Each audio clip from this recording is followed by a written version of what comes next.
जैसे कि आप सभी बच्चे जानते हो, हमारे पेपर का नाम है कंपनी लॉ एंड प्रैक्टिस और शॉर्ट में इसे बोलते हैं CLP। टोटल कितने नंबर का आता है? 100 मार्क्स का।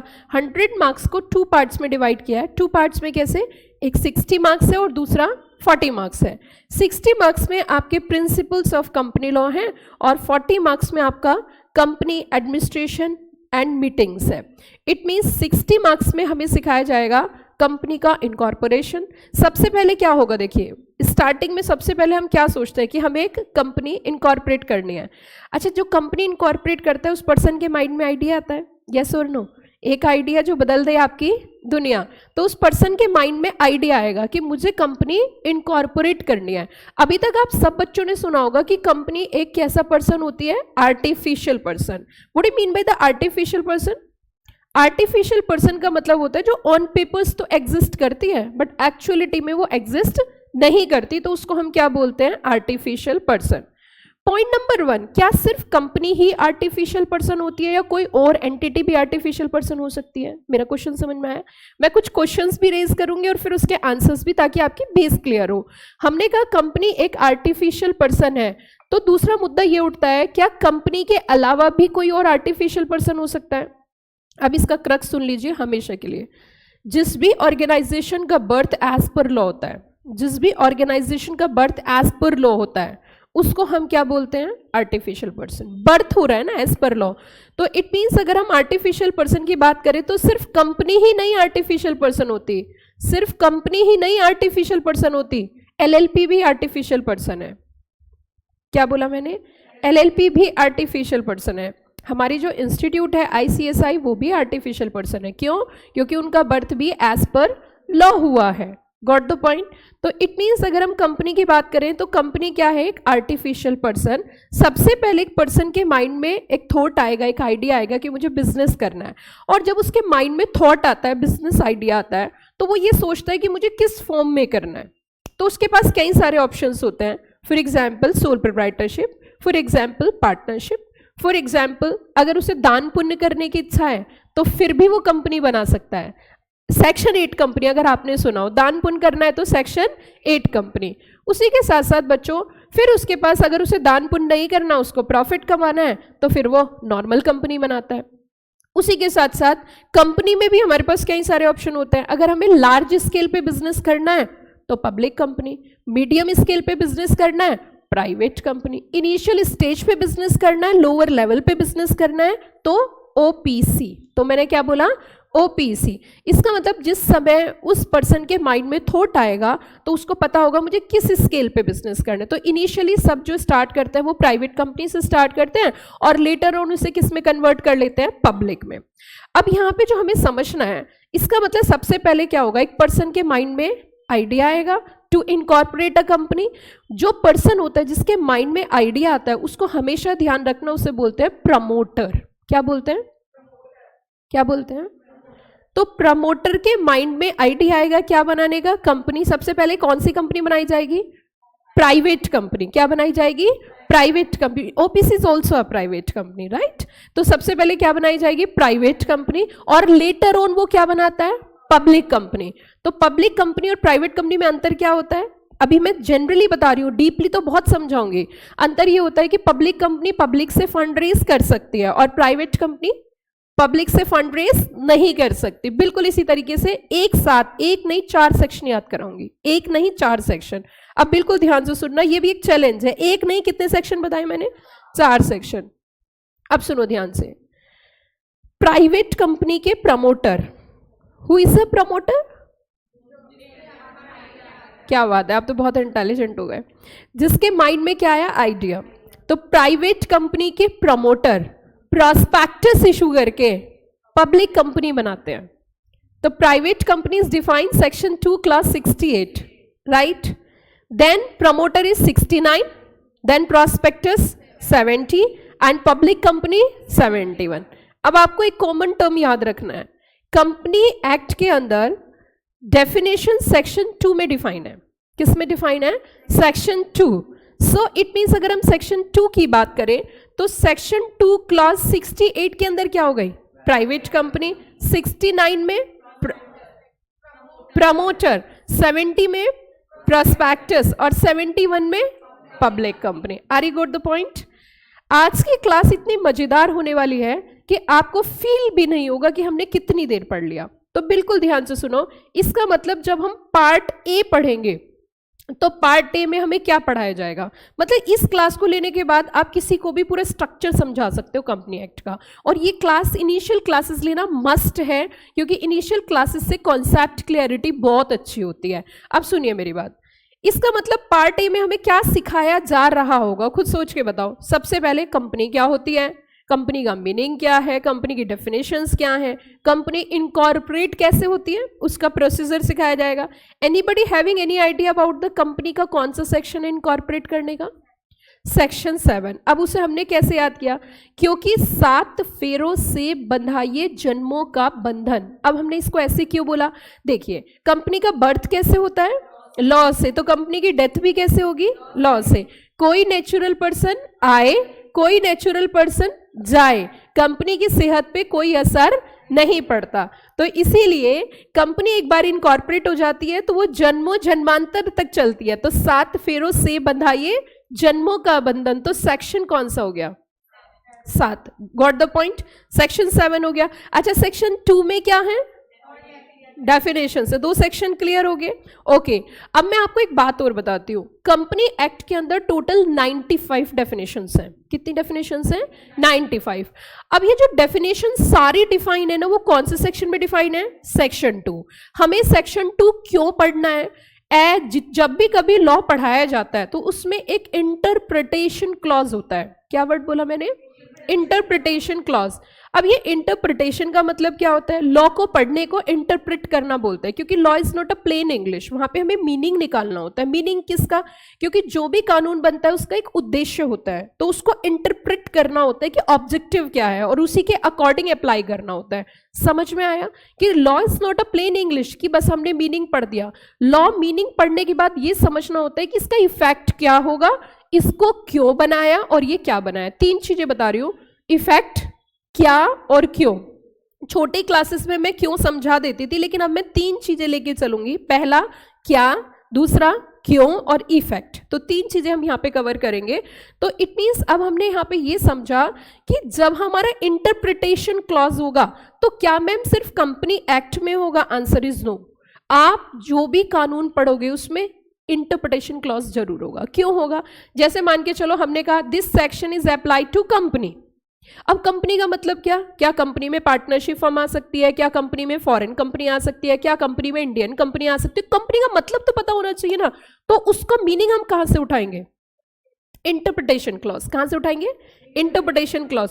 इसका मतलब मैं कह सकती हूँ section 2 is a common section.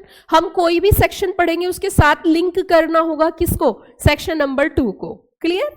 अब जैसे मैं डायरेक्टर बोलने लगू, डायरेक्टर, तो डायरेक्टर का मतलब कौन है? X director, Y director, appoint किया हुआ डायरेक्टर, बिना अपॉइंट किया हुआ डायरेक्टर। तो इसका मतलब डायरेक्टर का मीनिंग क्लियर होना चाहिए। तो जब कहीं भी वर्ड डायरेक्टर आएगा तो उसका मीनिंग कहां से उठाएंगे?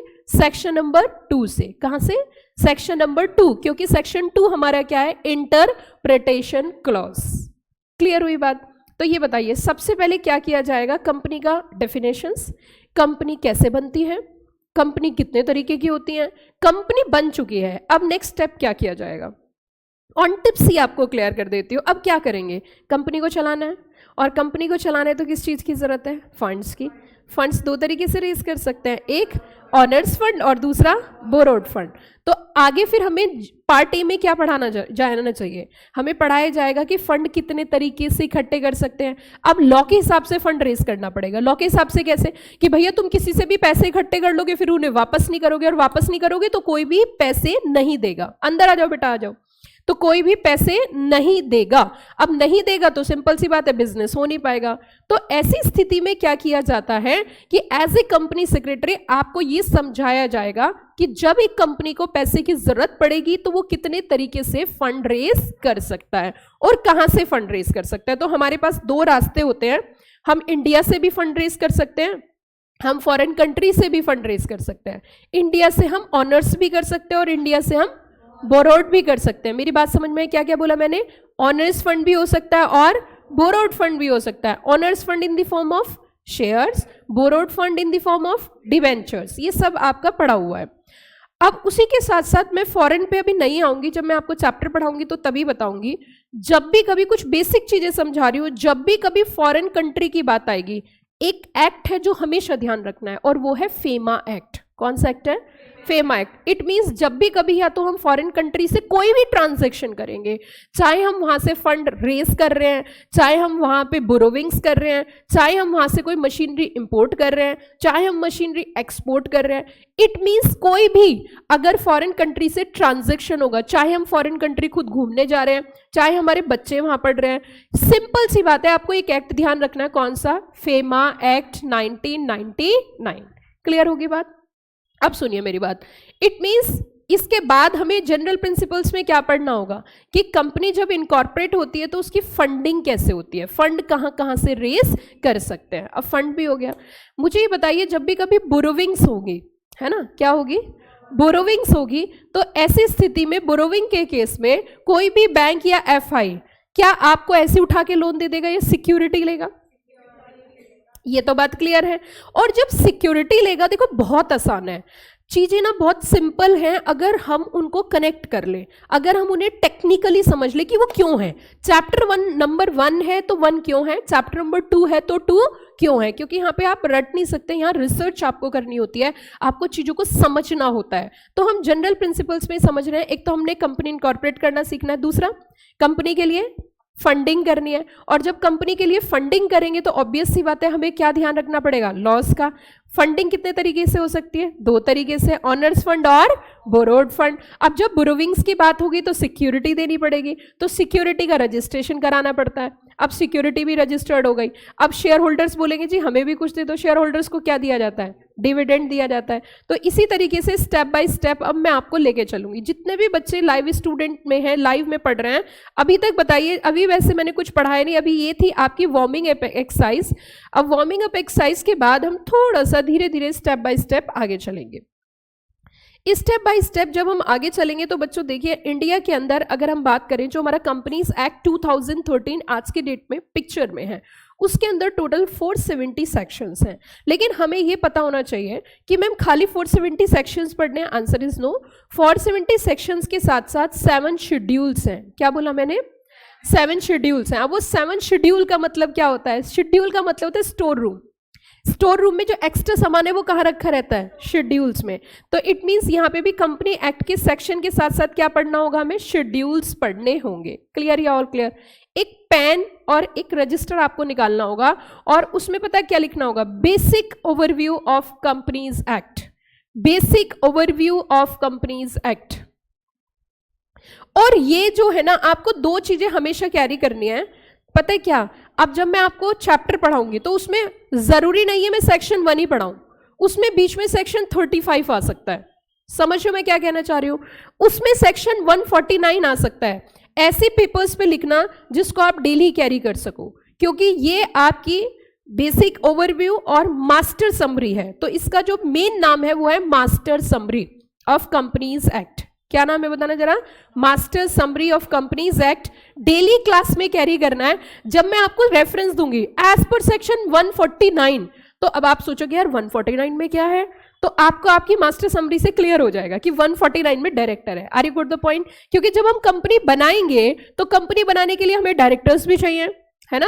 कंपनी बनाने के लिए हमें मेंबर्स भी चाहिए, और डायरेक्टर का सेक्शन कौन सा है? 149। तो मैं आपके सामने क्या जिक्र करूंगी? Section number 149। तो आप क्या हो जाओगे? कंफ्यूज। लेकिन जब आपको पूरे सीक्वेंस पता होगी तो आप बिल्कुल भी कंफ्यूज नहीं होंगे, बहुत धीरे धीरे चलेंगे। तो सबसे पहले लिखिए ऊपर टोटल सेक्शन कितने हैं, आप खुद ही लिखोगे टोटल सेक्शन कितने हमारे? 470। ये भी हमारी बेसिक क्लास ही चल रही है अभी, अभी हमने कोई चैप्टर स्टार्ट नहीं किया, अभी हम बेस क्लियर कर रहे हैं। एक बार बेस बन जाएगा तो स्पीड अपने आप बन जाएगी। लाइव में जितने बच्चे हैं एक बार प्लीज सभी बच्चे रिप्लाई करें either the audio video clear. So how many sections are there? Total 470। As per act 29 chapters हैं। Total chapters is equals to 29। Total chapters is equals to 29।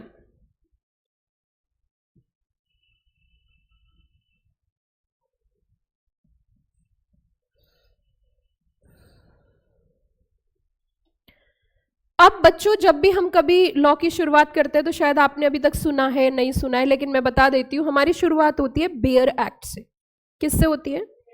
Bare act से। अब बेयर एक्ट ये जो है ना, screen पे मैंने open किया, ये ऑनलाइन बेयर एक्ट है और आप भी इसे हर टाइम पढ़ सकते हो। जब आपका मन करे आप ऑनलाइन ओपन करिए, पढ़ लीजिए।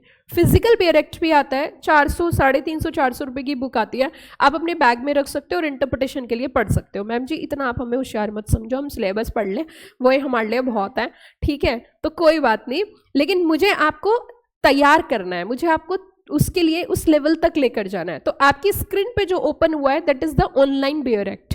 अभी कुछ नहीं लिखना, जब मैं आप खुद ही लिखोगे, मुझे लिखवाने की जरूरत नहीं पड़ेगी, मैं तो सिर्फ आपको हिंट दूंगी।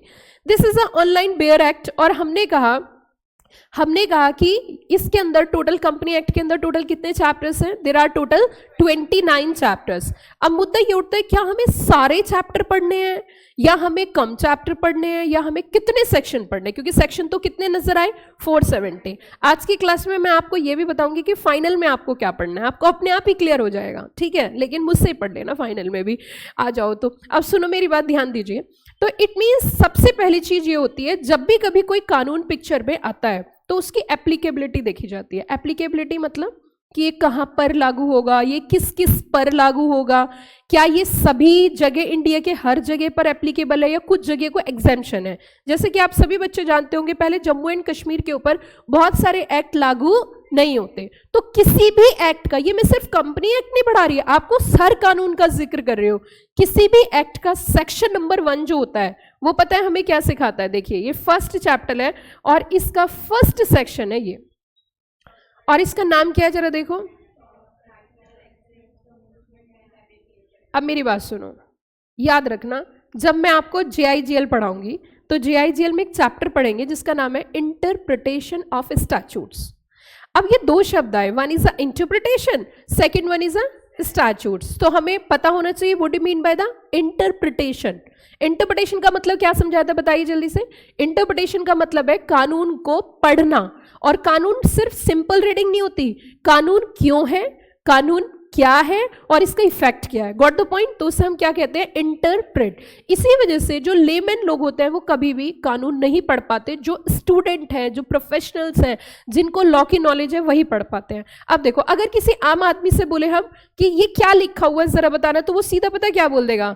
Short, title, extend, commencement and application. लेकिन अगर हम लॉ की इंटरप्रिटेशन करें तो ये जो शॉर्ट टाइटल है ना, इसका मतलब अलग है। अगर इसके बाद अगला शब्द हम देखें ना, एक्सटेंट, उसका मीनिंग अलग है, और उसके बाद अगर हम कमेंसमेंट देखें उसका मीनिंग अलग है, और एप्लीकेशन देखें तो उसका मीनिंग अलग है। इसका मतलब एक बात साफ हो गई, हम प्लेनली नहीं पढ़ सकते, हमें एक एक मीनिंग का, एक एक वर्ड का मीनिंग क्या होना चाहिए? क्लियर। अब इसमें एक शब्द आया शॉर्ट टाइटल, मैं आपसे बोलती हूँ, मैंने कहा था जब हम JIGL पढ़ेंगे तो उसमें क्या होगा? Interpretation of statutes. इंटरप्रिटेशन का मीनिंग मैंने क्लियर कर दिया। स्टैट्यूट्स का मतलब होता है एक ऐसा लॉ जो हमारी पार्लियामेंट ने पारित किया है, ओरिजिनल लॉ, तो उसे हम क्या बोलते हैं? स्टैट्यूट्स। स्टैट्यूट का मतलब क्या होता है? Written intention of legislature. क्या बोला मैंने? Written intention of legislature. Feel आ रही है प्रोफेशनल जैसी? हाँ, प्रोफेशनल्स जैसी फील आ रही है। अभी तो आप धीरे धीरे स्टेप बाय स्टेप आगे बढ़ोगे। तो हमने कहा जब भी कभी कहीं पर आपको शब्द नजर आए स्टैट्यूट्स, इट में भी एक्ट, और क्या बोल सकते हैं? स्टैट्यूट्स। तो टेक्निकल लैंग्वेज में प्रोफेशनल्स स्टैट्यूट्स ही बोलते हैं। What do you mean by the statutes? It's a original law which is passed by the legislatures, and उनकी रिटन इंटेंशन है। जैसे समाज में कोई भी गलत काम हो रहा होता है तो उसको रोकने के लिए लेजिस्लेचर अपनी इंटेंशन शो करते हैं और क्या बना देते हैं? कानून, और कानून को समाज के ऊपर अप्लाई कर देते हैं। तो पहला वर्ड बताइए क्या है? Short title. लेकिन मैं ना आपको साथ साथ लिंकिंग भी सिखाऊंगी, क्योंकि देखिए एक चीज आपको समझनी है, आप आज एग्जीक्यूटिव में, आपको कंपनी लॉ पढ़ना है, आपको JIGL पढ़ना है, आपको सेटिंग अप ऑफ बिजनेस पढ़ना है, आपको taxation, tax is also a law, tax laws पढ़ने हैं, आपको कॉर्पोरेट मैनेजमेंट अकाउंटिंग पढ़नी है, आपको ECIPL पढ़ना है, आपको CMSL पढ़ना है। अगर देखा जाए आप सारे सब्जेक्ट पढ़ रहे हो, लेकिन ये सारे सब्जेक्ट हमें क्यों पढ़ने हैं? क्योंकि एक कंपनी पे हमें अप्लाई करना है। तो इसका मतलब मेन रूट है हमारा कंपनी लॉ। कंपनी के लिए टैक्सेशन पढ़ना है, कंपनी के लिए कॉर्पोरेट अकाउंटिंग पढ़नी है, कंपनी के ऊपर लगने वाले जनरल लॉज पढ़ने हैं, कंपनी जब फॉरेन ट्रांजैक्शंस करेगी वो लॉज पढ़ने हैं। तो इसका मतलब हर चीज हमें किससे कनेक्ट करनी है?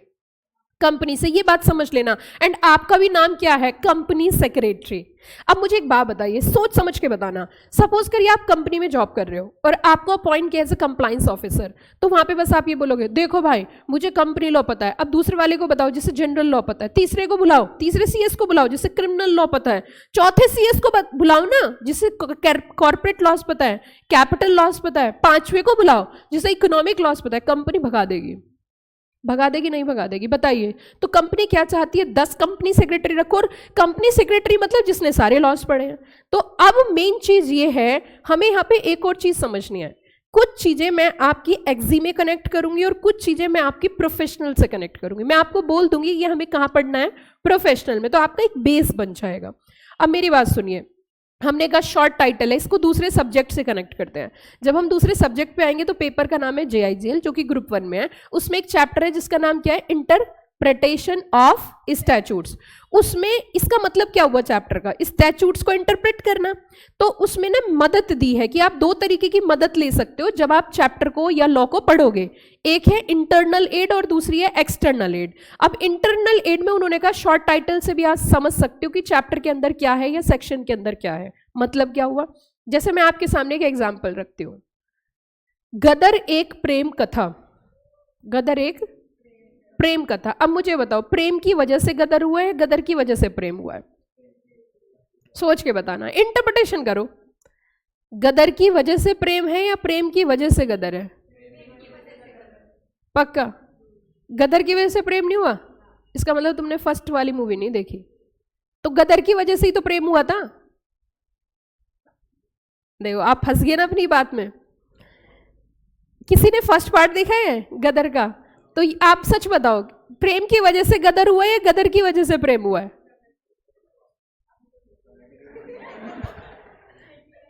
उसमें क्या होता था, पार्टीशन हो रहा था, तो पार्टीशन में ना वो यहाँ पे रह गई थी और उनकी फैमिली पाकिस्तान चली गई थी, तो शकीना हिंदुस्तान में रह गई थी। तो शकीना को सब टॉर्चर कर रहे थे, तो इसी वजह से सन्नी देओल ने बोला था अब तो हो गई तू सिकड़ी, ऐसे करके वहां से स्टार्ट हुआ। तो इट मीन्स प्रेम की वजह से गदर नहीं हुआ, गदर तो पहले ही था, है ना? गदर की वजह से प्रेम हुआ है। उसकी बात तो फिर सब जगह गदर होता है, वो तो हर किसी केस में गदर होता है। कोई भी घर का बच्चा प्रेम कर ले उसमें गदर होना ही होना है, कोई ना कोई गदर करता ही करता है, चाहे घर वाले हो या रिश्तेदार हो, तो गदर तो तय है। मतलब जहां प्रेम होगा वहां गदर तो होगा, या तो भाई अपोजिट हो जाएगा या फैमिली मेंबर्स अपोजिट हो जाएंगे, और भी कोई नहीं, बुआ अपोजिट हो जाएगी, और भी कोई नहीं, ताऊ जी अपोजिट हो जाएंगे, तो वहां तो गदर तो तय है, तो वो तो भूल जाइए बात की बात। लेकिन अब मैं आपको दूसरे एग्जाम्पल बता रही हूँ, DDLJ। मुझे इसकी फुल फॉर्म बताओ। पैदा नहीं हुए तो तुम तब की मूवी आई और तुम्हें याद है, ये इंटरेस्ट की बात होती है। तो DDLJ आपने कहा दिल वाले दुल्हनिया ले जाएंगे इज अ शॉर्ट टाइटल, ये शॉर्ट टाइटल है। अब इसकी इंटरप्रिटेशन करके बताओ। मैं आपको लॉ थोड़ी इंटरप्रेट करवा रही हूँ, उसके लिए तुमने मुझे पैसे दिए, मैं तो तुमसे नॉर्मल चीजें इंटरप्रेट करवा रही हूँ, तुम्हारे काम की, तुम्हारे इंटरेस्ट की। DDLJ का इंटरप्रिटेशन क्या है? दिल वाले दुल्हनिया, इसका मतलब जिसके पास दिल है वही दुल्हनिया ले जाएंगे। तो आपने इस टाइटल से समझ में आया कि इस मूवी के अंदर क्या है। बस ऐसे ही शॉर्ट टाइटल होता है। शॉर्ट टाइटल से हमें समझ में आ जाता है कि हम इस एक्ट में क्या पढ़ने वाले हैं। अब मैं आपके सामने अपने काम की बात बताती हूँ, अब ज्यादा खुश मत हो। कंपनीज एक्ट, कंपनीज एक्ट, अब ये शॉर्ट टाइटल है। अब ये बताइए कंपनीज एक्ट से इंटरप्रिटेशन क्या निकली? इट मीन्स ये वो एक्ट है जो कंपनी के ऊपर लागू होना है। Got the point? तो देखिए शॉर्ट टाइटल को जस्ट ओपन कर देते हैं और एक बार समझने की कोशिश करते हैं। तो जब भी कभी हम कोई सेक्शन पढ़ते हैं तो सेक्शन को तोड़कर रखता है लॉ मेकर पार्ट्स में और उन्हें बोलते हैं सब सेक्शंस। तो कुछ बात तो वो सबसेक्शन 1 में करेगा, कुछ बात वो सबसेक्शन 2 में करेगा और कुछ बातें वो सबसेक्शन 3 में करेगा। लेकिन सिर्फ अभी हम यहाँ पे इतना ही समझते हैं शॉर्ट टाइटल। तो शॉर्ट टाइटल में इसको क्या बोला जाता है? Companies act 2013। बच्चों मेरी एक बात और सुनो, है बहुत छोटी सी लेकिन है बहुत बड़ी। आप LLB कैसे लिखते हो? LLB बताइए, आप LLB कैसे लिखोगे बेटा? आप बताओ LLB कैसे लिखोगे? अगर आपको मैं बोलूं LLB लिखना है, कैसे लिखोगे? नहीं, शॉर्ट फुल फॉर्म कहां बता पाता है कोई? शॉर्ट में ही बता दो, LLB कैसे लिखोगे?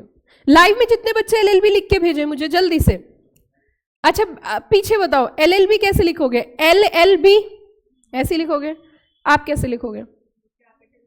कैपिटल में ही लिखते हैं वो तो, लेकिन कैसे लिखोगे? LLB आप ऐसी सीधा आपने लिखा हुआ कई जगह, बहुत जगह गलत लिखते हैं। अच्छा डॉट कहाँ लगाओगे? L के बाद या डबल L के बाद?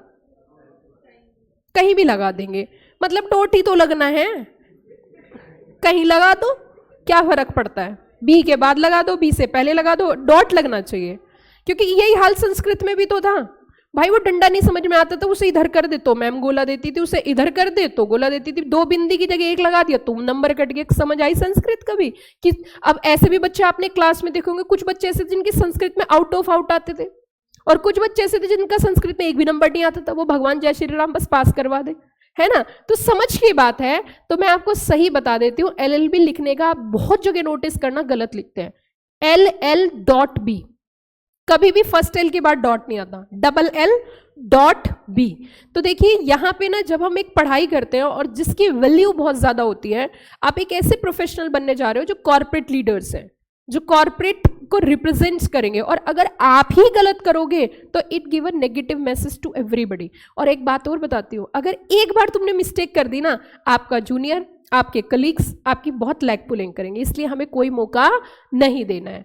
आप मुझे ये बताओ, कंपनीज एक्ट 2013 या कोई भी कानून जब भी लिखोगे तो सही लिख रहा है, हमेशा कोमा एक्ट के साथ लगाना है। अब वही वाली बात आ जाएगी, मैम थोड़ा स्पेस देके अगर एक्ट के बाद कोमा लगा दे तो क्या दिक्कत है? समझो मेरी बात, क्या बोला मैंने जरा बताना। थोड़ा मतलब पहले कंपनीज लिख दिया, फिर कोमा लगा दिया, फिर एक्ट लिख दिया, एक कोमा और लगा दिया, 2013 के बाद एक और लगा दो, क्या दिक्कत है? नहीं, हमेशा ध्यान रखना, कोई भी एक्ट लिखोगे तो कैसे लिखोगे? कंपनीज, फिर एक्ट के साथ में ही comma, and then space, then 2013। आपका जो शॉर्ट टाइटल है उसका नाम क्या है जरा बताइए? Companies act 2013। ये बात लिखी है कहां पर? अब कई बार ये भी बात आएगी, यार तुम इसका नाम कंपनीज एक्ट बोल रहे हो, कहां लिखा है, क्या तुम्हें पता है? तो आप बोलोगे yes I know very well, section number 1 subsection 1, section number 1 subsection 1 के अंदर लिखा है। क्या है इसे, क्या बोलते हैं? Short title. सिर्फ इसे क्या बोला हमने? Short title. इंटरप्रिटेशन क्या है कि जो हम पढ़ने जा रहे हैं companies act, it means company के ऊपर लगने वाले प्रोविजन इस एक्ट के अंदर है। ये पूरा सॉल्यूशन है।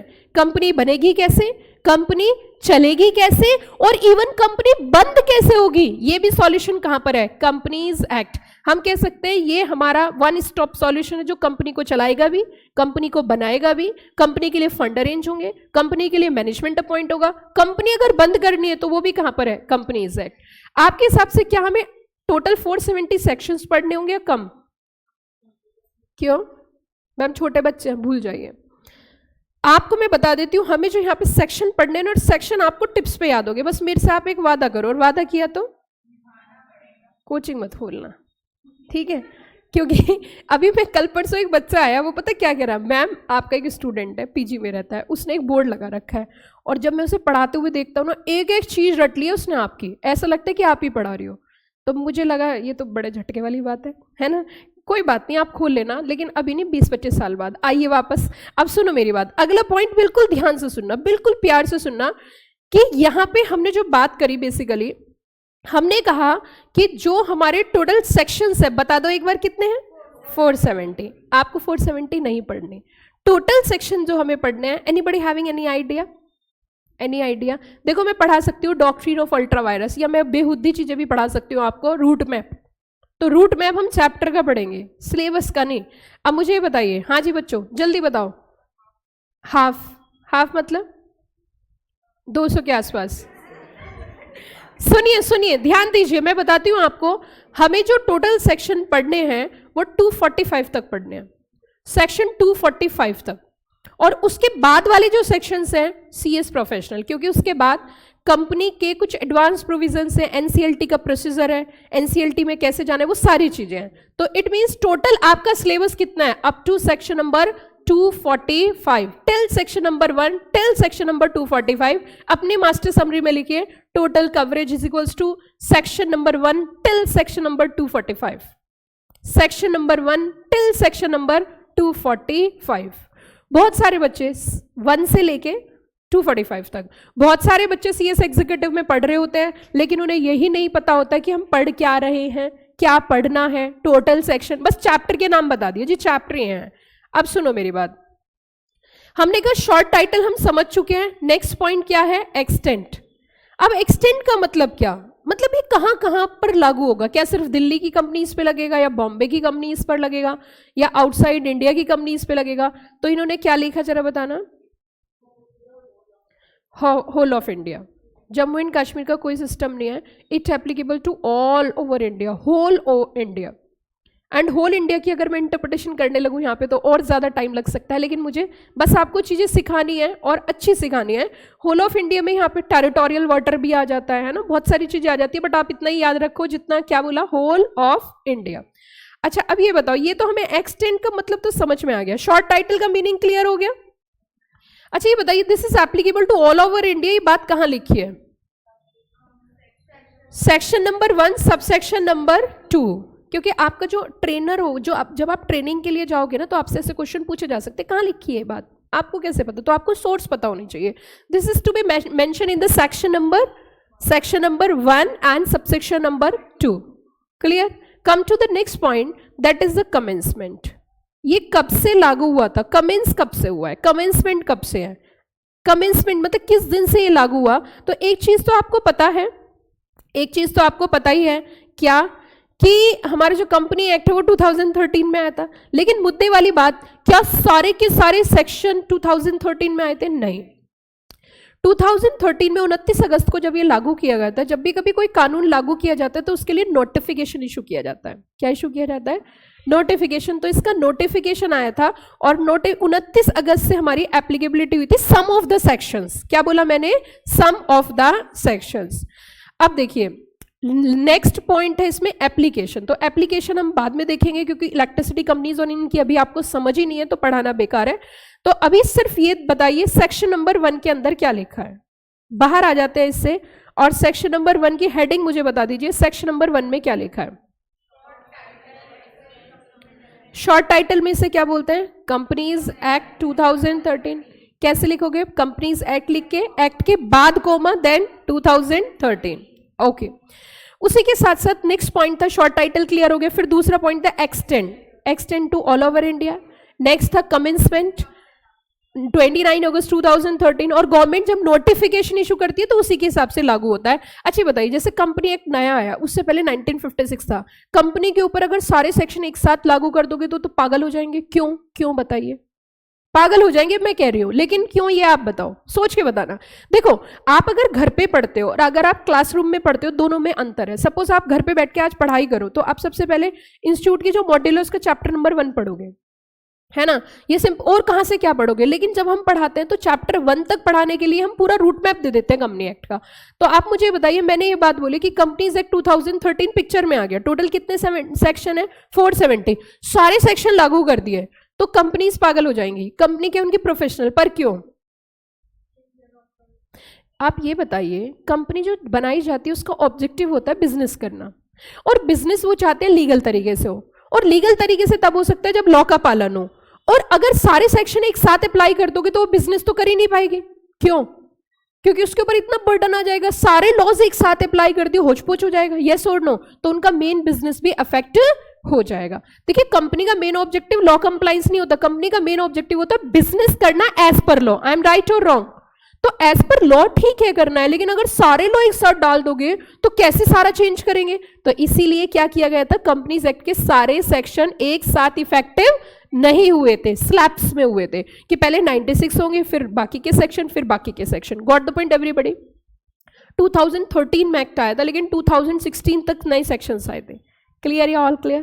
क्या इतनी बात समझ में आ गई? मे आई प्रोसीड फॉर नेक्स्ट? चलिए जी, सेक्शन नंबर 2 की बात करते हैं। तो अपनी मास्टर समरी में लिख लीजिए सेक्शन नंबर 1 की हेडिंग।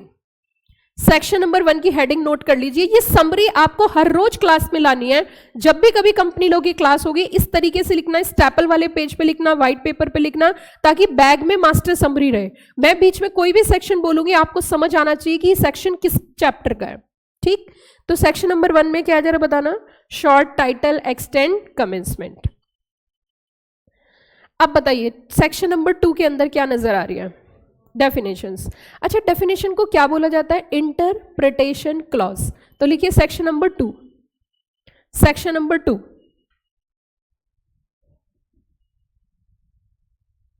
सेक्शन 2 हमारा क्या है? Interpretation clause. क्या बोला बच्चों मैंने, बताना जरा। Interpretation clause. क्यों बोलते हैं इसे इंटरप्रिटेशन क्लॉज? आपको पता है तो ब्रैकेट में लिख लो interpretation clause.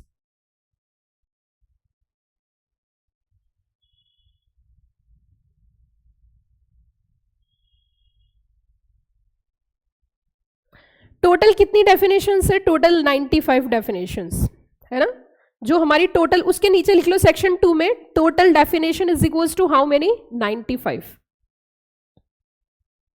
Total 95 definitions are there.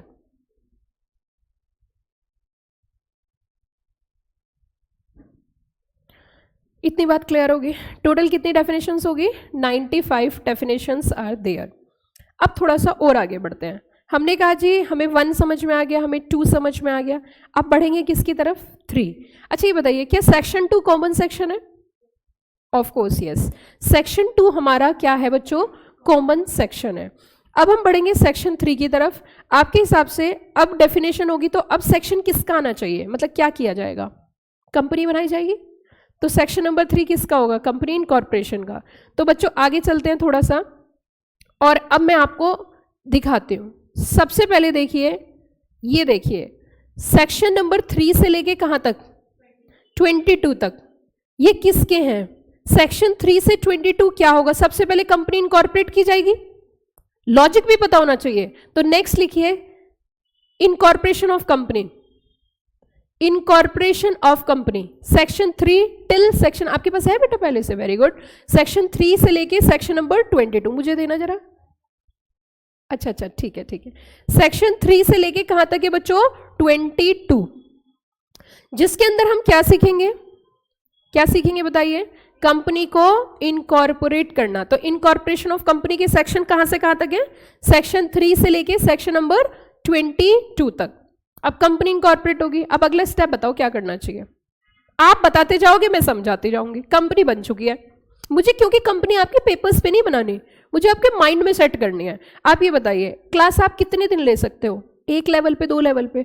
उसके बाद आप जब CS क्वालिफाई हो जाओगे तो मेरी क्लास ही अटेंड करते रहोगे। मुझे आपको उस लायक बनाना है कि आप मेरे से पढ़ने के बाद इतने ऊपर पहुंच जाओ कि आप कुछ भी पढ़ सको, कोई भी एक्ट पढ़ सको। तो बताइए सबसे पहले कंपनी इनकॉर्पोरेट होगी। मैं कह रही हूँ आप पूरे 10 महीने रट लो फिर भी भूल जाओगे, लेकिन टेक्निक से पढ़ोगे ना कभी नहीं भूलोगे और चीजें आसान लगेंगी। क्योंकि देखिए आपके यहाँ 24 चैप्टर है कंपनी लॉ के अंदर, 19 चैप्टर है GIGL के अंदर, कम से कम 30 चैप्टर है सेटिंग अप के अंदर। इंसान के तो बच्चों भाई दिमाग की भी कैपेसिटी होती है नहीं होती है? प्रैक्टिकली सोचो, आधे बच्चे तो इसलिए फेल हो जाते हैं एग्जाम टाइम पे पेपर ही नहीं देते। क्यों? चैप्टर के नाम याद नहीं, कंटेंट क्या याद होगा। मैं कह रही हूँ याद करो ही मत। क्यों याद कर रहे हो? अपने दिमाग का इस्तेमाल करो। रटी हुई चीज एग्जाम में पक्का भूलते हैं, ये मेरे साथ भी था, आपके साथ भी। आप जितना रट लो और एग्जाम में वो रटा हुआ फुर हो जाता है, फिर हम पेंसिल मारते भाई इतना सा बता दे उसके बाद तो मैं लिख दूंगा। वही दिमाग हम आज से क्यों नहीं? तो ये बताइए सबसे पहले कंपनी इनकॉर्पोरेट होगी। अब कंपनी जब बन के तैयार होगी तो उसे किस चीज की जरूरत होगी? बड़ी सिंपल। अब अगर फंड हम बात करें पब्लिक से इकट्ठा करना है, मान के चलिए एक्स लिमिटेड मेरी कंपनी है, एक्स लिमिटेड है, उसे पैसे की जरूरत है। मैं आपसे कह रही हूँ भाई पैसे दे दो, आप बोलोगे मैंने सीधा आपसे पैसे मांगे, पैसे दे दो, आप दे दोगे? क्यों नहीं दोगे? कुछ पता नहीं तो क्या करूं मैं आपको डिटेल्स इशू करूंगी, यस और नो, और वो डिटेल्स आप पढ़ोगे। उन डिटेल्स के अंदर क्या क्या होना चाहिए आपके हिसाब से? हम देखते हैं जब लॉ मेकर ने लॉ बनाया तो उसने भी तो कुछ सोच के बनाया होगा, हम वहीं पहुंच रहे हैं। बस हम लॉ मेकर की अप्रोच समझ रहे हैं कि क्यों बनाया। अब आपने कहा प्रैक्टिकली सोचो, आप मुझे पैसे दोगे, मैंने कहा जी पैसे दे दो, हमें बिजनेस करना है, पर क्यों? कंपनी के बारे में कुछ पता ही नहीं। तो कंपनी के बारे में क्या क्या पता होना चाहिए? Past, present, future. Past history, present में क्या है, और नेक्स्ट वन इज फ्यूचर। जब भी कभी कोई कंपनी पैसे इकट्ठे करेगी तो उसका कोई ऑब्जेक्ट होगा, उसका कोई प्रोजेक्ट होगा। क्या उस प्रोजेक्ट के बारे में जानने की अधिकार हमारा होना चाहिए नहीं होना चाहिए? मैंने इसमें फट्टे मार दिए, प्रोस्पेक्टस है, और भाई इतने बड़े बड़े फट्टे मारे पूछिए मत। हमने पिछले 6 साल में लगातार डिविडेंड दिया है, ऐसा कोई साल नहीं रहा जिसमें डिविडेंड ना गया हो। प्रॉपर्टी एसेट्स बेच बेच के डिविडेंड दिया है, ये नहीं बताया, लेकिन क्या बोला, डिविडेंड दिया है। पर ये नहीं बताया एसेट्स को सेल कर करके डिविडेंड दिया है। आपको सिर्फ मैंने ये बताया कि हमने डिविडेंड दिया है, लेकिन मैंने एक बार ये नहीं बोला कि हमने एसेट्स को सेल करके डिविडेंड दिया। आपके ऊपर कोई इंपैक्ट आएगा? बताइए ना क्या इस बात से कि एसेट्स को सेल करके डिविडेंड दिया था, इंपैक्ट आएगा क्या? क्योंकि ये पॉइंट अगर हम आपको बता देते कि एसेट सेल करके डिविडेंड दिया है, तो क्या आप कंपनी को पैसे देते? Answer is no. इसका मतलब ये जो डॉक्यूमेंट होगा ना, इसको एज पर लॉ प्रिपेयर करना है, और it is the duty of company secretary. इसमें जो बात, इसमें ये बोला जाता है जो कहूंगा सच के सिवा कुछ नहीं कहूंगा, और अगर झूठ बोला तो कौवा नहीं काटेगा भाई साहब, जेलर काटेगा यहां।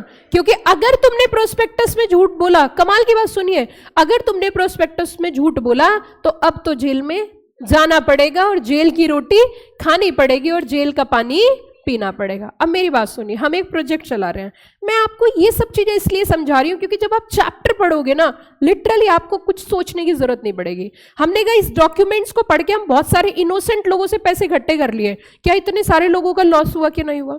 अब सुनो, हमने क्या किया, आपका विश्वास जीतने के लिए हमने एक प्रोजेक्ट चलाया। उस प्रोजेक्ट में एक एक्सपर्ट को हायर किया। एक्सपर्ट से कहा भाई अपनी एक्सपर्ट एडवाइस दो। एक्सपर्ट ने कहा ये बहुत फ्रूटफुल प्रोजेक्ट है, इसका फ्यूचर, हमने उसे भी पटा लिया, सेट कर लिया हमने उसे भी, एक्सपर्ट को भी, उसने भी झूठ बोल दिया। अब तो पक्का ठगी होगी कि नहीं होगी? कंपनी एक्ट ने पता क्या कहा, हड्डी तोड़ दूंगा कि किसकी, एक्सपर्ट की भी। तो यहां पे सिर्फ जो ड्राफ्ट कर रहा है उसी को ही नहीं पकड़ा, साथ में किसे पकड़ लिया? बताइए किसे पकड़ लिया? एक्सपर्ट को भी। तो इसका मतलब प्रॉस्पेक्टस कैसे बनाया जाएगा, प्रॉस्पेक्टस के अंदर क्या डॉक्यूमेंट्स होंगे, प्रॉस्पेक्टस कैसे इशू किया जाएगा, प्रॉस्पेक्टस कितने तरीके के हो सकते हैं, फंड कैसे रेज कर सकते हैं, ये तमाम चीजें एज पर लॉ होंगी। और सबसे ज्यादा नॉलेज अगर पूरे हिंदुस्तान में किसी को होती है तो वो है सिर्फ कंपनी सेक्रेटरी। तो बताइए कौन से सेक्शन को फॉलो करोगे? सेक्शन नंबर 3 से लेके 22 तो हमने इनकॉर्पोरेट कर ली। अब हम प्रोस्पेक्टस इशू करेंगे। 23 के बाद क्या आता है? 24। तो देखिए बच्चों यहां पे आ जाइए, सेक्शन नंबर 22 तक हम पढ़ चुके थे, 23 से 42 लिख लीजिए। सेक्शन 23 से लेके कहां तक? 42 क्या है, क्या प्रोविजंस है हमारे? Prospectus and allotment of securities. मतलब एक तो प्रोस्पेक्टस इशू करेंगे और सिक्योरिटीज अलॉट करेंगे। Prospectus and allotment of securities, section number 23 till section number 42। 23 से लेके सेक्शन नंबर 42 तक, आपके 42 तक यहां तक लिखना। सारे प्रोविजन किससे कनेक्टेड है? आपके प्रॉस्पेक्टस से कनेक्टेड है। क्लियर? All clear? समझ में आ गई ये बात? अब मेरी बात सुनो, जैसे मान के चलो आप CS क्वालिफाई हो गए, आप अपनी कुर्सी पे बैठे हो, किसी भी कंपनी का कॉल आया, प्रैक्टिकली समझते हैं क्योंकि आपको प्रैक्टिकली काम करना है, वर्किंग नॉलेज लेनी है। आप अपनी चेयर पे बैठे थे, आपके पास कॉल आया कि हमें ना कंपनी के लिए फंडिंग करानी है सर हमें कंपनी के लिए फंडिंग करानी है। आपके पास काम आ गया, और सर हमें ना उसका प्रोस्पेक्टस तैयार करवाना है। आपको वर्क मिला, आप सबसे पहले कौन सा सेक्शन पढ़ोगे? कहाँ से स्टार्ट करोगे? बताइए ना। आपको किसी कंपनी के लिए प्रोस्पेक्टस तैयार करना है, आप कहाँ से शुरुआत करोगे और कहाँ तक जाओगे? आपका होमवर्क हो गया ये। लेकिन अगर आपको यही नहीं पता प्रोस्पेक्टस कौन से चैप्टर में है, कौन से सेक्शन में, क्या कभी सही पढ़ पाओगे?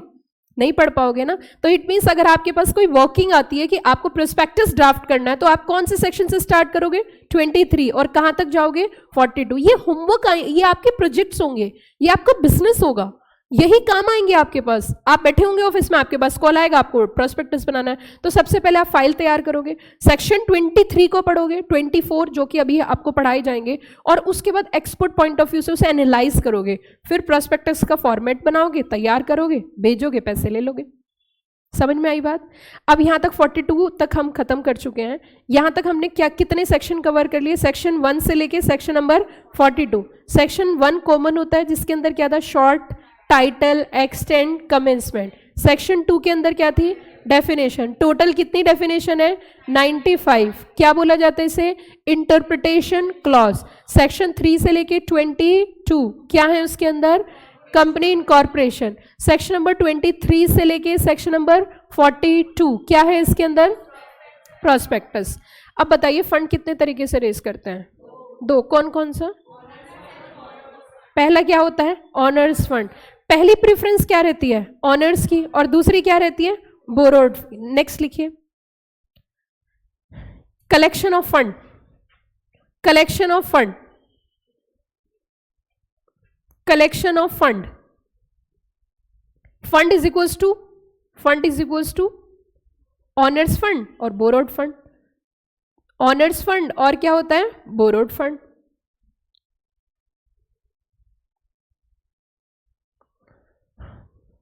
अब सेक्शन कौन सा पिक्चर में आएगा? 43।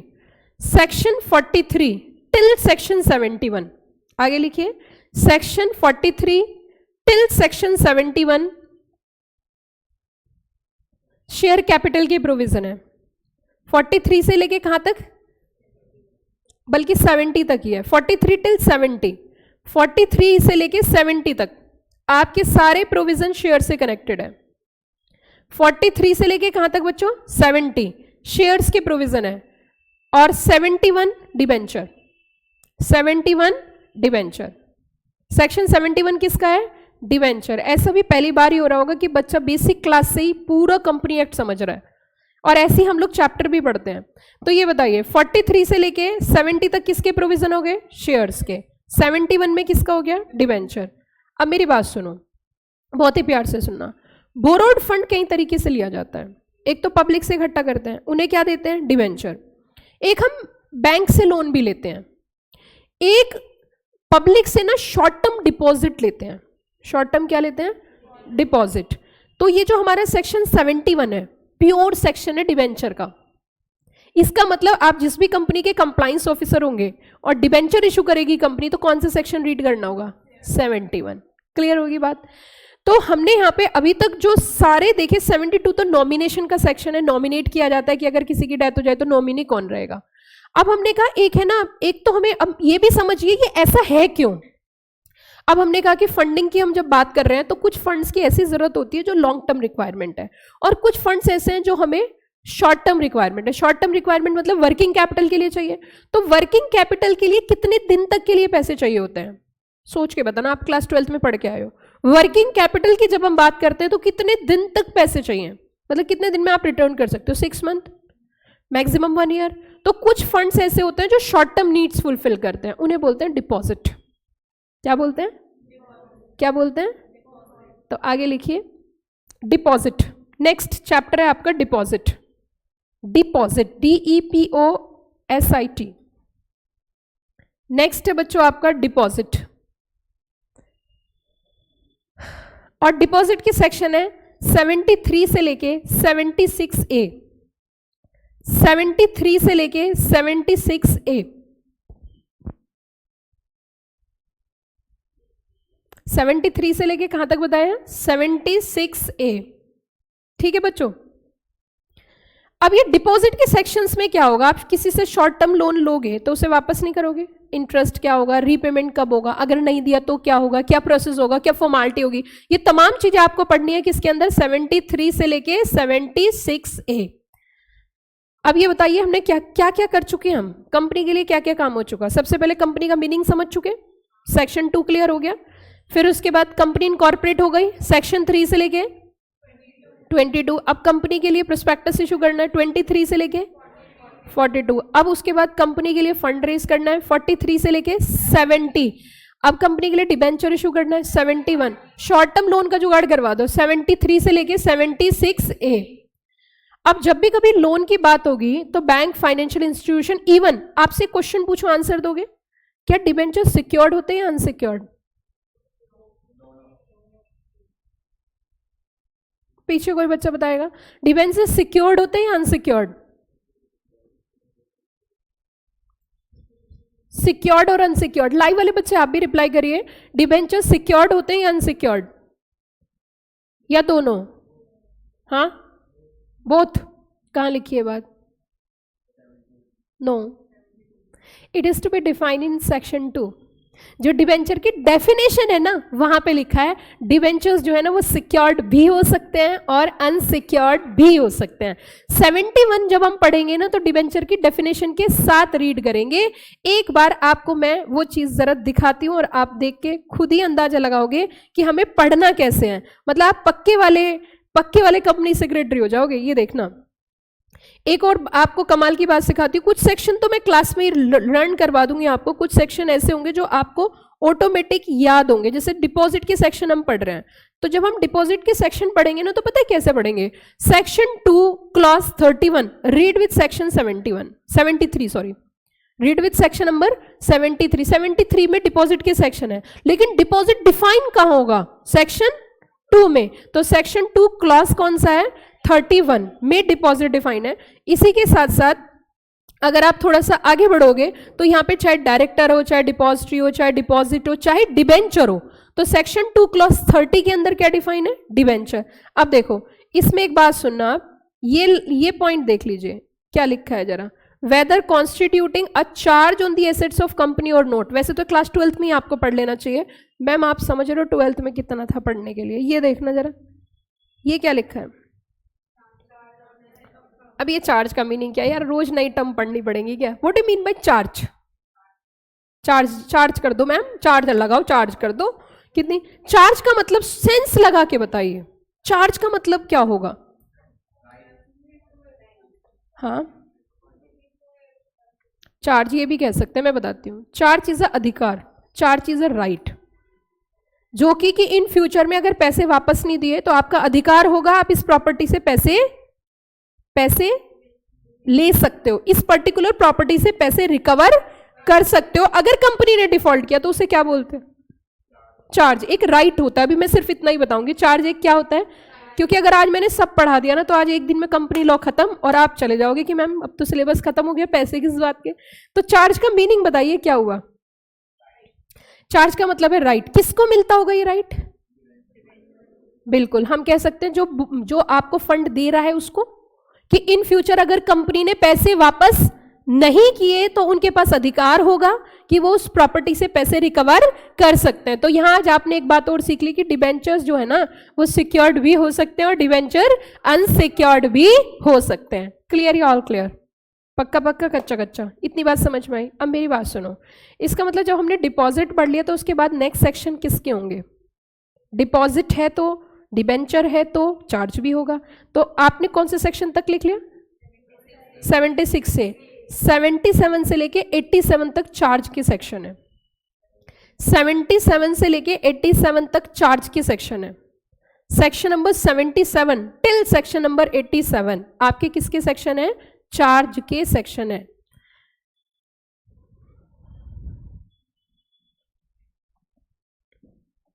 पार्ट ए खत्म हो गया आपका? पार्ट ए खत्म, पार्ट ए 60 मार्क्स खत्म। अभी लिंक करूंगी मैं, थोड़ी देर बाद लिंक करूंगी। अब हम आगे बढ़ते हैं थोड़ा सा, और अब आपको जो लिखना है वो ये नहीं लिखना, आपको कुछ और लिखना है। क्या लिखना है वो मैं बताती हूँ आपको, बहुत ही प्यार से सुनना। क्या लिखना है वो जरा समझिए। जब भी कभी हम कंपनी की बात करते हैं तो उसमें दो बेसिक बातें आपको पता होनी चाहिए, उसी से मैं लिंक करते हुए आपको लेके आऊंगी। लिंक करते हुए, क्योंकि जब तक लिंकिंग नहीं होगी आपको समझ में नहीं आएगा।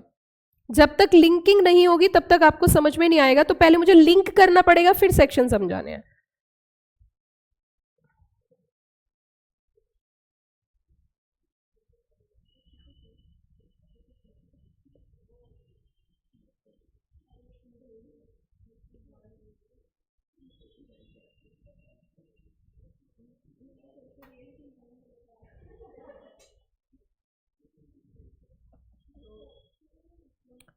मैं आपसे पहले कुछ क्वेश्चन पूछूंगी बेस से पहले। ये अगले सेक्शंस बताने से पहले कुछ चीजें मुझे क्वेश्चंस पूछने हैं, और जस्ट ऐसे ही आपके बेस चेक करने के लिए। अब सुनिए मेरी बात, ध्यान दीजिए प्लीज। आप बहुत इंटेलिजेंट बच्चे हो, लेकिन जरूरी नहीं आपके जितने ही सब इंटेलिजेंट हो, है ना। अब सुनो मेरी बात, बिल्कुल ध्यान से सुनना। जब भी कभी एक कंपनी चलती है तो कंपनी के पास दो तरीके से फंडिंग आती है, और हम बार बार फंडिंग पे आके इसलिए रुकते हैं क्योंकि हम कंपनी एक्ट इसलिए ही पढ़ने हैं। जो दूसरों की जेब में से पैसा कंपनी के पास जा रहा है वो सेफ होना चाहिए, इसीलिए तो कंपनी एक्ट, वरना कंपनी एक्ट क्यों पढ़ते? तो अब मुझे ये बताइए, जो फंड हमने कहा दो तरीके से जा रहा है, एक ऑनर्स फंड में और एक बोरोड फंड में। डिबेंचर होल्डर्स को साफ बोल दिया जाता है you have no right to participate in the affairs of company. Day to day affairs में डिबेंचर होल्डर्स पार्टिसिपेट नहीं कर सकते। शेयर होल्डर पार्टिसिपेट करते हैं, पर क्या डे टू डे अफेयर्स में कर सकते हैं? तो फिर कैसे करेंगे? मीटिंग्स में। अब उसको मीटिंग का राइट दिया है जिसे बोला है AGM। क्या बोला है? AGM। कितने बच्चों ने सुना है AGM? हाथ उठा दो। Very good. ET अगर पास करके आए हो तो AGM जरूर सुना होगा। मैम AGM ही तो पढ़ा है, हमारा फेवरेट टॉपिक था AGM, एनुअल जनरल मीटिंग। ये जो शेयर होल्डर होते हैं इनको मुख्य 4 अधिकार, मेन 4 राइट्स मैं बताऊंगी जो इनको 4 राइट्स दिए जाते हैं। सबसे पहली चीज ये है, कंपनी किसकी है? शेयर होल्डर्स की। फंड किसने दिया? शेयर होल्डर्स ने दिया। Got the point. अब जब कंपनी को फंड शेयर होल्डर्स ने दिया है तो उस फंड का हिसाब लेने का राइट किसके पास है? शेयर होल्डर्स के पास। फंड किसको दिया? कंपनी को। कंपनी कैसा पर्सन है? Artificial person. कंपनी डायरेक्शन नहीं दे सकती तो किसे अपॉइंट करते हैं? डायरेक्टर को। डायरेक्टर कैसे पर्सन है? Natural person. उनके पास क्या है? उनके पास ब्रेन है, तो वो पैसे से क्या कर सकते हैं? हेरा फेरी कर सकते हैं? नहीं कर सकते। तो इसका मतलब डायरेक्टर के ऊपर कंट्रोल होना चाहिए, नहीं होना चाहिए? एक तो ये बात है, लेकिन डायरेक्टर को अपॉइंट कौन करेगा? Share holder. तो पहली चीज, डायरेक्टर को अपॉइंट करने का राइट किसका है? शेयर होल्डर्स का। एक पॉइंट हो गया। दूसरा, जो शेयर होल्डर्स है वो कंपनी को पैसा क्यों देते हैं? डिविडेंड के लिए। तो दूसरा राइट इनका क्या होगा? डिविडेंड। पहला डायरेक्टर अपॉइंटमेंट, दूसरा डिविडेंड। तीसरा, अब जो शेयर होल्डर्स का पैसा है जब वो डायरेक्टर्स बिजनेस करेंगे तो फाइनेंशियल स्टेटमेंट वही प्रिपेयर करेंगे, तो उन पे हम विश्वास नहीं कर सकते, तो हमें उनकी चेकिंग के लिए किसे अपॉइंट करना पड़ता है? ऑडिटर। तो ऑडिटर को कंपनी अपॉइंट करेगी या शेयर होल्डर्स? तो तीसरा राइट क्या हो गया? ऑडिटर अपॉइंट करना। अब एक दिन हमें ऐसे बुलाया जाएगा कि जो स्टेटमेंट्स है उनको अडॉप्ट करना है, वो सही है या गलत है, तो ये भी राइट किसके पास होगा? Share holder. उसे बोलते हैं अडॉप्शन ऑफ अकाउंट्स। क्या बोलते हैं? Adoption of accounts.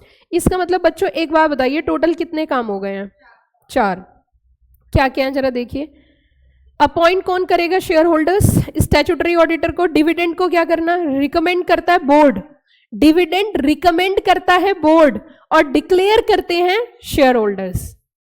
Board recommend क्यों कर रहा है? वो बताएगा ना, सर इतना बजट है, इतना डिविडेंड मिल सकता है, और डिक्लेयर कौन करेंगे? Share holders. ठीक। अब ये 4 काम ऐसे हैं जो हर साल होने ही होने हैं, और ये 4 काम अगर हर साल होने ही होने हैं तो मीटिंग करी जाती है, और जिसे क्या बोलते हैं? Annual general meeting. और इसे क्रक्स में बोला हमने, नाम दिया अड्डा, और इससे बहुत चीजें सिखानी है मुझे। अगला जो पोर्शन है ना वो इसी पे डिपेंड है। तो ये बताइए टोटल क्या हो गया? ADDA। A for adoption of accounts, D for dividend declaration, D for director appointment, A for auditor appointment. Clear या ऑल क्लियर? पक्का पक्का, कच्चा कच्चा? तो चलो AGM करें। चलिए लिखिए आगे। Next section 88 till section number 122। Section 88 से लेके सेक्शन नंबर 122 तक मैनेजमेंट एंड एडमिनिस्ट्रेशन। क्या बोला जरा बताना? Management and administration. अब मैनेजमेंट एंड एडमिनिस्ट्रेशन में 2 बातें आ जाती हैं। मैनेजमेंट एंड क्या बोला मैंने? एडमिनिस्ट्रेशन। कौन से सेक्शन से कौन से सेक्शन तक? Very good. अब इसको भी तोड़ लीजिए, है ना, इसको भी तोड़ लीजिए। सेक्शन 88 टिल सेक्शन 95, इसे ब्रेक कर सकते हो आप। 88 से लेके 95 तक मैनेजमेंट, और 96 से 122 AGM। ठीक। तो 88 से 95 क्या है? मैनेजमेंट, और 96 से लेके AGM।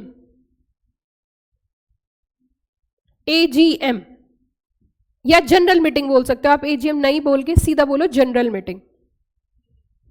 जनरल मीटिंग लिख लिया बेटा? अब ये बताइए कौन से सेक्शन से कौन से सेक्शन तक? 88 से लेके 95।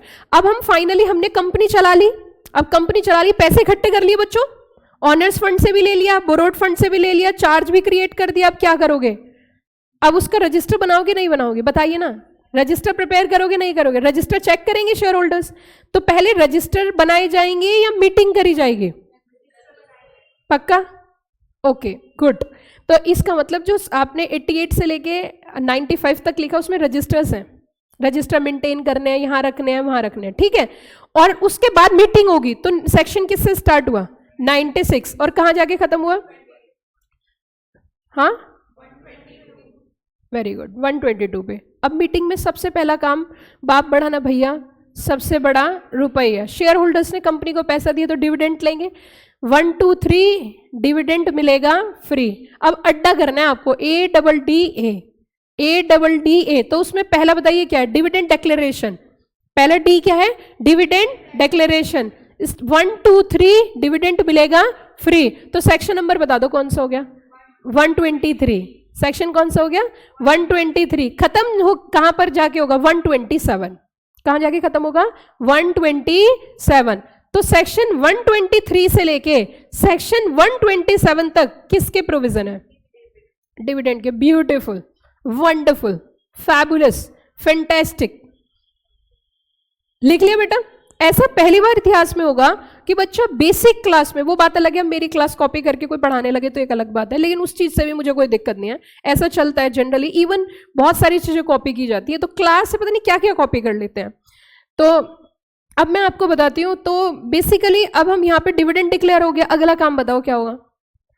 डिविडेंड डिक्लेयर हो चुका है, अकाउंट्स ने प्रिपेयर करवाओगे। तो 127 पे खत्म हो गया था, आगे लिखो 128 से लेके 138 अकाउंट्स प्रिपरेशन। 120 से लेके 138 तक क्या प्रिपेयर किए? अकाउंट्स प्रिपेयर हो गए। अकाउंट्स की चेकिंग कौन करेगा? नेक्स्ट सेक्शन उसी का ही है। अकाउंट्स की चेकिंग कौन करेगा? ऑडिटर। तो नेक्स्ट सेक्शन किसका हो गया? ऑडिटर का। कौन सा सेक्शन हो गया? 139 से लेके 148 तक। 139 से लेके 148 तक। क्लियर होगी बात? पक्का? आगे बढ़े? चलो बहुत अच्छी बात है। अब यहां पे हमने क्या क्या कर लिया बताइए जल्दी से। डिविडेंड डिक्लेयर हो गया, अकाउंट्स प्रिपेयर हो गए, ऑडिट हो गया और ऑडिटर अपॉइंट हो गया। अब क्या काम बचा है? डायरेक्टर बचे हैं ना, डायरेक्टर अपॉइंटमेंट और उनकी रेम्युनरेशन वगैरह। तो नेक्स्ट सेक्शन आप लिखिए section 149 till section number 205। Section 149 till section 205 ये पूरा का पूरा डायरेक्टर का अपॉइंटमेंट, डायरेक्टर की पावर, डायरेक्टर की रेम्यूनरेशन उसी से कनेक्टेड है। और आपका 149 से लेके 205 टोटल 40 मार्क्स का है। लेकिन इसमें अभी कुछ और भी है, मैं बताऊंगी, अभी मत लिखना। 40 मार्क्स वाले पोर्शन में कवर है। तो 149 से लेके कहां पहुंची बच्चों जरा बताना? 205। इसमें आपकी बोर्ड मीटिंग भी है, इसमें आपका KMP भी है, इसमें डायरेक्टर का अपॉइंटमेंट भी है, डायरेक्टर की पावर भी है, डायरेक्टर की रेम्युनरेशन भी है। खत्म हो गया काम, आगे बढ़े। अब हमने सब काम कर दिया, अब क्या होगा कंपनी में? घपला। अब होगा कंपनी में घपला, होगा नहीं होगा? तो आगे 205 के बाद बताइए क्या आएगा? 206। तो section 206 till section 229 inspection investigation के सेक्शन है। Inspection investigation section 206 till section 229 बच्चों इंस्पेक्शन के सेक्शन है। 229 तक इंस्पेक्शन एंड इन्वेस्टिगेशन, ठीक है। इंस्पेक्शन एंड क्या बोला? इन्वेस्टिगेशन किसके सेक्शन है? 206 से लेके 229 इंस्पेक्शन इन्वेस्टिगेशन इंक्वायरी वगैरह है। अब पता चला बहुत गड़बड़ घोटाला इसमें। तो गड़बड़ घोटाला तो क्या करें, उड़ा दें ना कंपनी को। तो आगे लिखिए आप कंपनी का मर्जर अमलगमेशन करेंगे 230 से लेके 240, 230 से 240 तक मर्जर अमलगमेशन, 230 से लेके 240 तक merger amalgamation.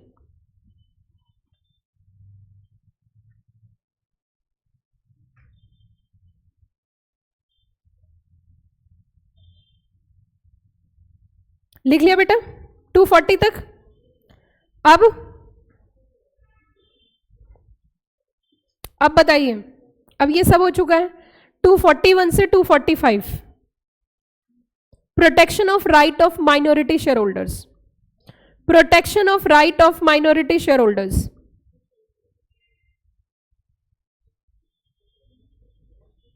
Protection of right of minority share holders.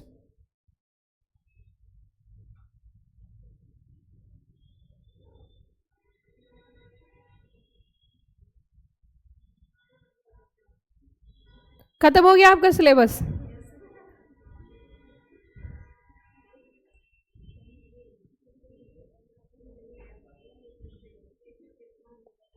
भैया 1 घंटे में सिलेबस करा दिया मैंने तो आपका। हाँ,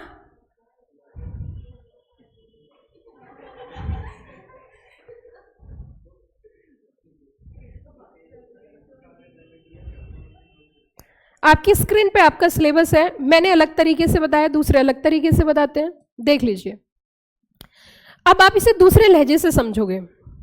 सबसे पहले इंट्रोडक्शन टू कंपनी लॉ हम पढ़ेंगे, फिर उसके बाद टाइप्स ऑफ कंपनी है, फिर कंपनी को बनाने के लिए प्रिपेयर करेंगे MOA, AOA एंड ब्ला ब्ला। फिर उसके बाद अलॉटमेंट के प्रोविजन। आप मुझे सेक्शन बताते जाना, कहाँ से शुरू करूं मैं। अगर हम इंट्रोडक्शन की बात करें तो ऑब्वियस सी बात है सेक्शन नंबर 2। अब आप बताओगे मुझे कौन कौन से सेक्शन अप्लाई होंगे, एप्लीकेशन आप बताओगे। Are you ready? बता सकते हो नहीं बता सकते? चलो जी, आपके इंस्टीट्यूट ने पहला चैप्टर दिया है इंट्रोडक्शन। सेक्शन बताइए कौन सा लागू करे, कम ऑन। Section number 2। उसके बाद टाइप्स ऑफ कंपनी में भी हमारा कौन सा सेक्शन आएगा, सेक्शन नंबर 2। अब कंपनी जब प्रिपेयर करेंगे इनकॉर्पोरेशन के सेक्शन बताइए जल्दी जल्दी, 3 से लेके 22। तो इट मींस यहाँ पे हमें सेक्शन 3 से लेके आगे के सेक्शन पढ़ने। MOA, AOA section number 4। चारों ओर दिमाग लगाकर मेमोरी क्या होती है, शार्प होती है। तो इसका मतलब मेमोरी प्लस रेंडमली। क्या बोला मैंने, मेमोरी प्लस रेंडमली। तो सेक्शन नंबर 4। 4 कैसे याद किया, चारों ओर दिमाग लगाकर मेमोरी शार्प होती है। तो सेक्शन 4 किसका हो गया, MOA का। ठीक है, और जहां जहां तू होगा मेरा साया तेरे साथ होगा। आगे आगे MOA होगा और पीछे पीछे AOA होगा। तो सेक्शन नंबर 5। Section number 5। अब सीक्वेंस बता दो, सेक्शन 3 से लेके 22 प्रोविजन किसके हैं, प्रोफेशनल की तरह, इनकॉर्पोरेशन के। क्लियर होगी बात? चलो आगे चलते हैं। अब बताइए शेयर कैपिटल की बात कर रहा है, सेक्शन बता दो कौन सा आएगा। 23 से लेके कौन सा बताया बेटा, बस यहां तक वही सेक्शन पढ़ने हैं। देख लीजिए आप, शेयर है, अलॉटमेंट है ना। 22 तक तो प्रॉस्पेक्टस के, तो 23 से लेके 42 तक हमारे जो सेक्शन है वो है आपके शेयर कैपिटल वाले चैप्टर में, जो सबसे बड़ा चैप्टर है। 42 हो गया। अब उसके बाद बच्चों डेट कैपिटल आ गई। बच्चों डिबेंचर का सेक्शन मैं तो भूल गई बच्चों, 71। तो सेक्शन 71 भी पढ़ना है। अच्छा, डेट कैपिटल हो गया। अब बच्चों डिपॉजिट आ गया, सेक्शन बताना जरा एक बार। सच्ची यार तुम तो ज्यादा, मैंने गलत तो नहीं बढ़ा दिया, नहीं तो बहुत होशियार बच्चे हो गए। 73 से लेके सेक्शन नंबर 76A। अच्छा आगे तो फिर चार्ज आ गया बच्चों। चार्ज कौन सा सेक्शन होगा, 77 से लेके, अरे वाह बहुत बढ़िया, 77 से लेके कहां पहुंच गए हम, 87। ठीक, ये आपका सिलेबस है। मैं आपको सीधा भी बता सकती थी, सीधे में और इस तरीके से समझाने में बहुत अंतर है ना। सीधा मुझे 5 मिनट लगेंगे और उल्टा समझाने में मुझे 55-60 मिनट लगे। ठीक, चलिए अब देखिए आगे, क्या यहीं आके हमारा सिलेबस खत्म हो गया? आंसर इज नो, यहां से तो शुरू हुआ है। ओके, डिविडेंड के सेक्शन बता दो जरा। नो, देखो ये अब वाली कहानी कर दी तुमने। मैंने कहा चिड़िया उड़ापने का उड़, मैंने कहा जी तोता उड़ापने का जी उड़, मैंने कहा जी भैंस की उड़।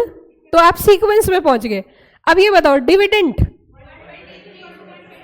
ब्यूटीफुल, बहुत बढ़िया। लग ही नहीं रहा आप ET पास कर गए, ऐसा लग रहा आप प्रोफेशनल के बच्चे। इवन प्रोफेशनल को भी नहीं पता होता कई बार। अब इसमें 2 बातें, या तो टीचर बहुत इंटेलिजेंट है या बच्चे, या दोनों। तो कौन सा केस है?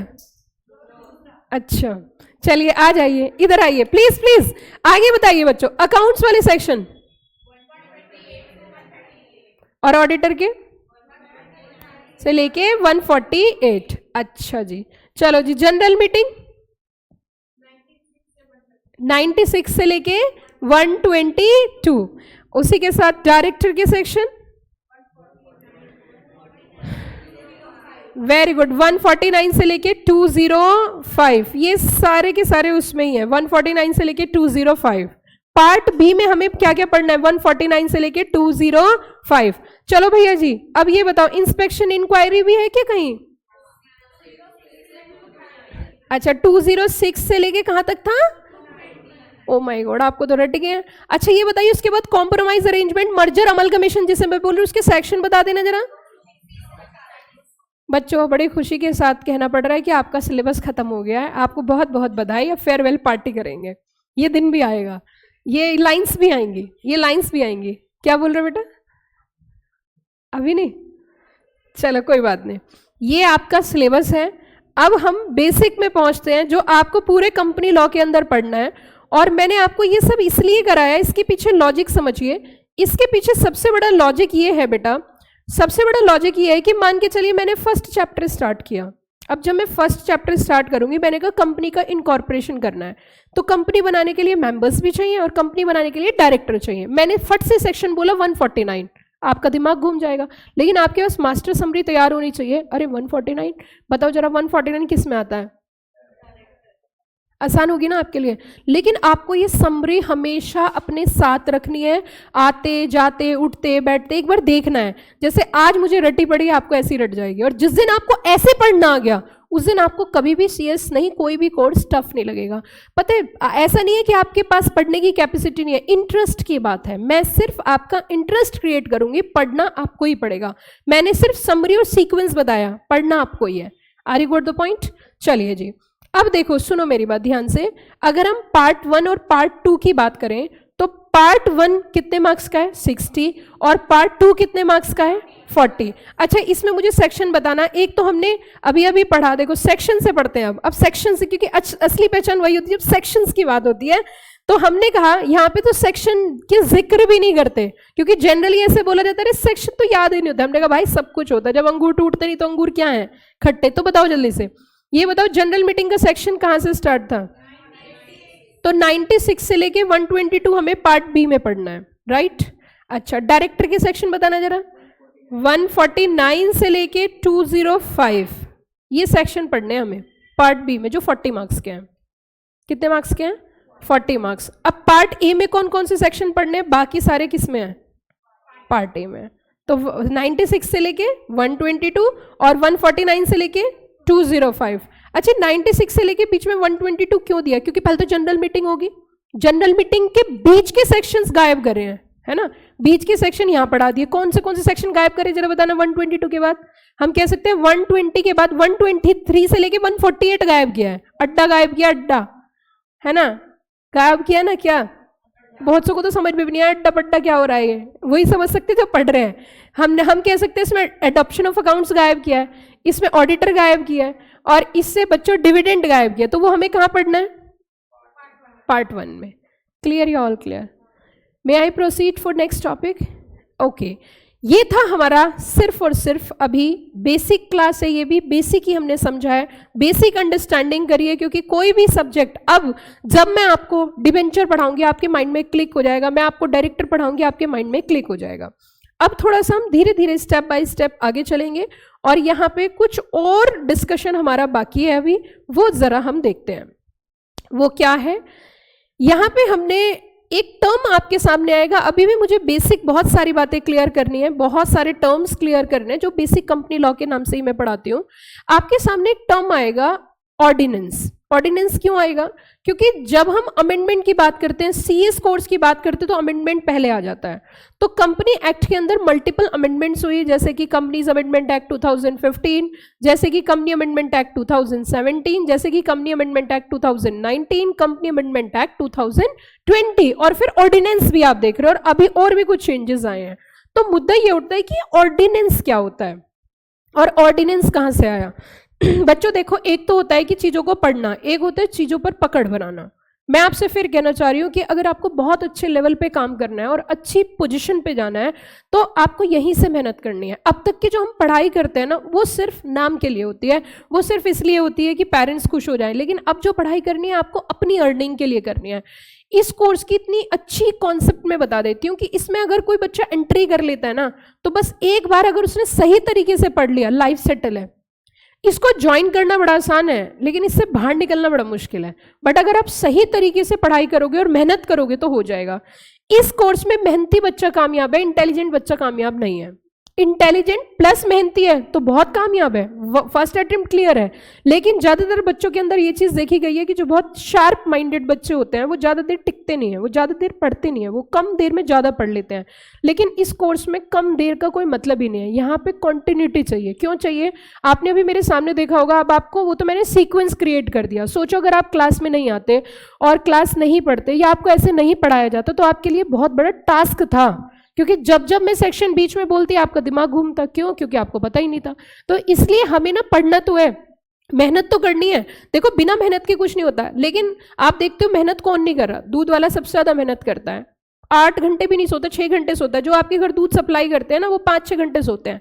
सुबह जल्दी जग के दूध सप्लाई करते हैं, शाम को दूध सप्लाई करते हैं। बहुत हार्ड वर्किंग है वो। न्यूज़पेपर वाला बहुत हार्ड वर्किंग है, सुबह सुबह आपके घर न्यूज़पेपर डाल के जाता है।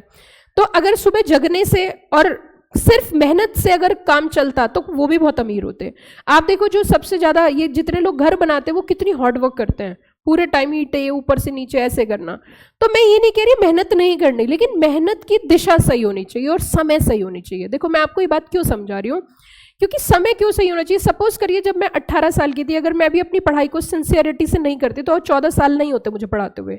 अभी तो जिस एज में मैं चल रही हूँ इस एज में बहुत सारे लोग प्लान कर रहे हैं कि हम कुछ अच्छा करेंगे, कि हम कोई बिजनेस सेटअप करेंगे या हम कोई अच्छी जॉब करेंगे। वो अभी जॉब में ही है। और जॉब की एक बात और सुन लीजिए, जॉब की एक फिक्स्ड अर्निंग होती है और वो फिक्स्ड ही रहती है। आप 2 लाख तक कमा सकते हो, 1.5 लाख तक, उसके लिए आपको डेडिकेटेड रहना पड़ेगा। लेकिन बिजनेस में अपनी एक इस तरीके की चीजें होती है कि बिजनेस एक पाइपलाइन होता है। जैसे कि आपको पानी की जरूरत है, एक तो ये कि आप बकेट भर भर के घर पे ला रहे हो तो वो आपको हमेशा लानी पड़ेगी। लेकिन जब हम बिजनेस करते हैं तो बिजनेस हमारा पानी का पाइपलाइन होता है, हमें कुछ नहीं करना, बस ऑन करना है। आप कहीं बाहर भी हो, आपके पैसे आ रहे हैं।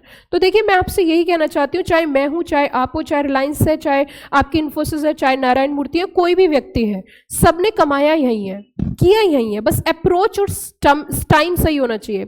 ज्यादातर बच्चे गलती करते हैं, जैसे मैं आप में और अपने में डिफरेंस करती हूँ। अगर मैं आज चाहूँ कि मुझे ना CS करनी है, मैं नहीं कर सकती।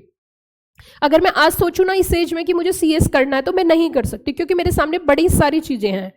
आपके सामने सिर्फ एक ही पॉइंट है, आपको सिर्फ एक ही काम करना है, पढ़ना है। ना तो आपके ऊपर सोशल ऑब्लिगेशन है, ना आपके ऊपर मॉरल ऑब्लिगेशन है, ना आपके ऊपर फाइनेंशियल ऑब्लिगेशन है, ना हेल्थ इश्यूज है।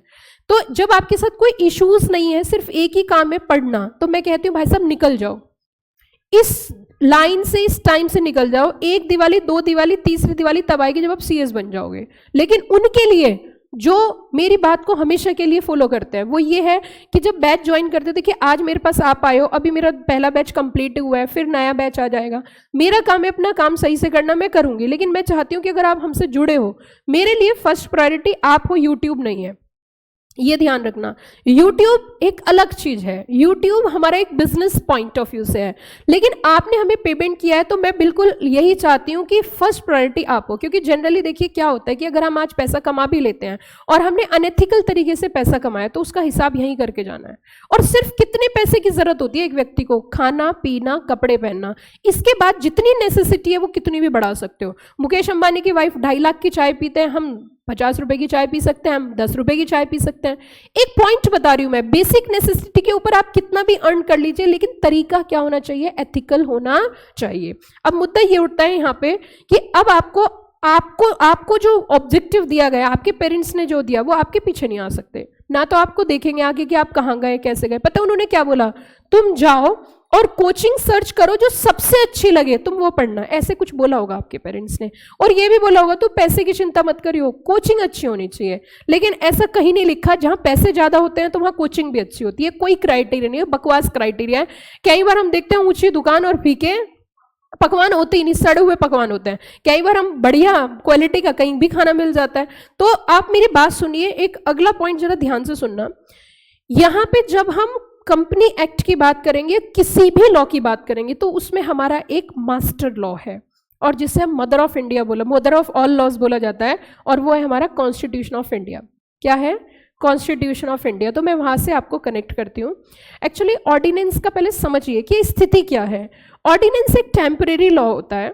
ऑर्डिनेंस क्यों पास किया जाता है? जब आपका पार्लियामेंट सेशन में नहीं है, पार्लियामेंट नहीं है और पिक्चर में और कोई इमरजेंसी है, तो ऐसी स्थिति में 2 लोगों के पास पावर होती है। बता सकते हैं किस किस के पास? अगर गवर्नर और प्रेसिडेंट दोनों के पास पावर होती है, वो टेम्परेरी बेसिस एक कानून बनाते हैं और वो फिर डिसॉल्व कर दिया जाता है जब सेशन दोबारा से आता है, तो उसे हम क्या बोलते हैं, ऑर्डिनेंस। तो आपको एक्ट और ऑर्डिनेंस के बीच में समझ में आ गया, चलिए बहुत अच्छी बात है। अब हम थोड़ा सा आगे बढ़ेंगे और यहां पे हम कुछ रैंकिंग की बात करेंगे, और ये रैंकिंग एक्चुअल में होती क्या है और रैंकिंग कैसे बनती है, रैंक जो है उसका स्कोर क्या है और इसकी शुरुआत कहाँ से हुई। तो ये भी एक बहुत अच्छा कॉन्सेप्ट है जो आपको बेस पता होना चाहिए, क्योंकि जितनी भी अमेंडमेंट्स है वो सब यहीं से ही आई हैं। लेकिन उससे पहले हम एक छोटा सा ब्रेक ले लेते हैं और ब्रेक के बाद फिर कंटिन्यू करते हैं, ठीक है।